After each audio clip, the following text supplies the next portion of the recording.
Nakatikim ka na rin ba ng chipay? Yung chipay na hindi basta-basta ha, yung malaking chipay na sulit talaga.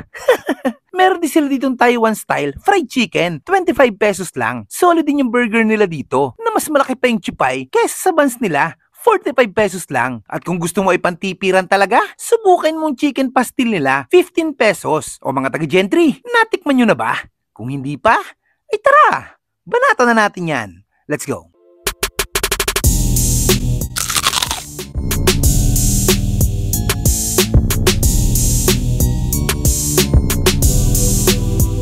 Hello po, good morning. Ako po si Jasmine MC Pat. Ako po si Joshua Inkoy po. Owner po kami ng Midnight Couple na page. Nag-o-offer po kami ng Taiwan style fried chicken burger which is 45 pesos lang. Then yung chicken po namin na 25 pesos lang. Then yung XL chicken na boneless po na chipay na 99 pesos lang po. And meron din po kami mga lutong ulam. Iba-iba po siya kada araw. Kami po is nag-start kami nung 2021 pa. Nagbi-business na kami online, delivery. Home base lang kami nung una. So nung inalok kami na magpwesto dito, ginrab na namin. Kasi waiting pa kami for graduation sa October. Na graduating student kami, electrical engineering student ng PUP from Maragondon po. So sabi namin, why not subukan nating magtinda na lang muna sa labas. Habang hindi pa nag-graduate. Habang hindi pa nag-graduate. Bago, para while processing din ng mga papel kung mag-a-apply na kami.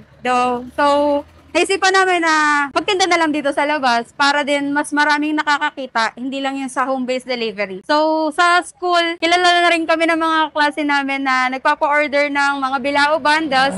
And also, yung mga lunch nila, minsan sa amin din nila binibili. Kung gusto nyo po na tikman yung aming mura and quality ng mga pagkain, you can message us po sa Midnight Couple na page or sa personal message nyo po kami sa Facebook namin. So, dito po kami located sa kanto po ng Sulukan Street, Pasong Kamachili 1, General Trias, Cavite po. Open po kami ng 10 a.m. to 7 p.m. or minsan po inaabot ng 8 kung maraming stock. Pero usually po hanggang 7 p.m. lang po. So, yun lang po and thank you po. Ngayong araw nga, nandito tayo sa Taiwan style fried chicken. Kahit wala pa nga silang isang linggo dito, araw-araw silang sold out. Paano ba naman hindi? Bukod sa murang mga paninda nila, sulit talaga sa laki at sa lasa. Isipin mo, sa halagang 15 pesos, may ganitong pastil ka na. Sulit na sulit yan. Pero ang pinunta talaga namin dito, itong fried chicken nila na 25 pesos lang, siguradong solve ka. Hindi ito yung nakasanayan mong kanto fried chicken. Kakaiba to, kasi may nilalagay silang special powder na yun talaga yung nagbibigay ng kakaibang lasa. Solid yun. 25 pesos lang, makakatikim ko na ng Taiwan style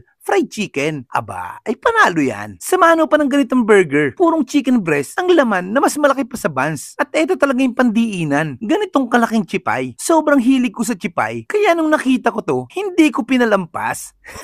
Meron din pala sila ditong mga lutong ulam. Kung trip nyo, available din sila for delivery. PM nyo na lang ang page nila. Kung trip mo naman ay magpasalon, kanila din yan. Alam mo bang estudyante pa lang ang may-ari nito? Taong 2021, sa bahay lang sila nagpapa-order na sila na rin na nagdi-deliver. Hanggang ngayon ay malakas pa rin naman, pero inilabas na nila dito para mas makita talaga ng tao. At graduating na rin sila ng college ngayon. Galing no? Yan yung may diskarte na may diploma pa. Bakit nga naman kailangan mamili ng isa lang kung pwede namang dalawa? O diba?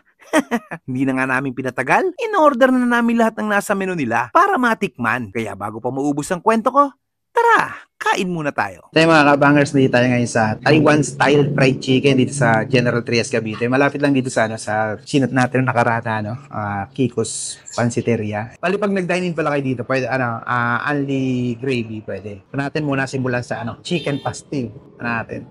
Grabe yung hibla niya, malalaki hindi siya yung pinong-pinong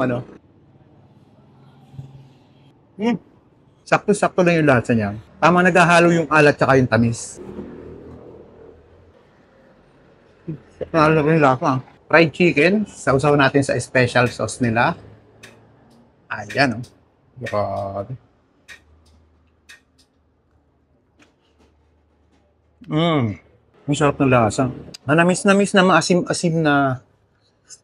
Tikman mo nga pag chicken lang. Yung chicken na walang gravy, walang sauce. Malasa na. Taiwan style fried chicken.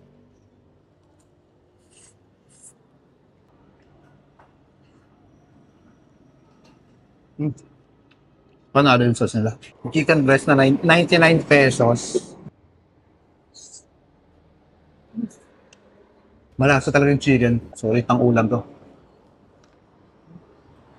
Tapos bubuhusan mo na ito.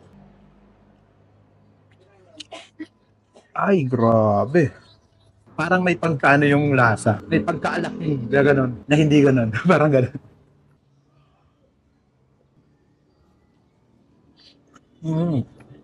Wow.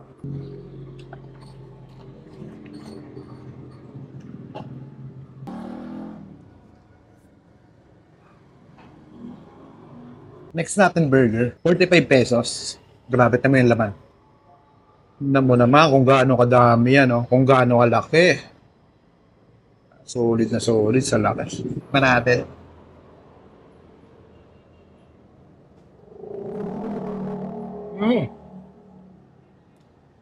Sarap talaga yung sauce.